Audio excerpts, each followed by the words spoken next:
لبیک لبیک یا رسول اللہ، تاجدار ختم نبوت، زندہ باد زندہ باد زندہ باد۔ بسم اللہ الرحمن الرحیم۔ میں سید محمد سرور شاہ بخاری، رکن شورا تحریک لبیک یا رسول اللہ پاکستان، پوری قوم کو یہ بات بتانا چاہتا ہوں کہ ہم لوگ آج رات تقریباً 10:15 بجے وزیر آباد پہنچ چکے ہیں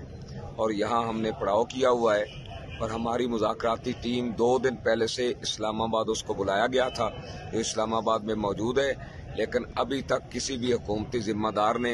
ان کے ساتھ کسی قسم کی کوئی بات نہیں کی، ان کو بس بٹھا کے رکھا ہوا ہے، کسی قسم کی کوئی بات نہیں کر رہے، اور ادھر میڈیا پر پروپیگنڈا کیا جا رہا ہے کہ ہم تو بات مانتے ہیں، وہ بات ماننے کے لیے تیار نہیں ہے۔ حالانکہ اصل حقیقت یہ ہے کہ ہمارے بندوں کے ساتھ حکومتی وزراء نے ابھی تک بیٹھنا پسند ہی نہیں کیا، نہ ان کے ساتھ کسی قسم کی کوئی بات کی ہے، اور اگر یہ حالات کو خراب کرتے ہیں تو پھر پورے حالات کی خرابی کی ذمہ داری اس حکومت پر ہوگی۔ میں نے اس لیے مناسب سمجھا تاکہ پوری قوم کے سامنے ان حالات کو رکھ دیا جائے۔ تاجدار ختم نبوت، زندہ باد زندہ باد زندہ باد۔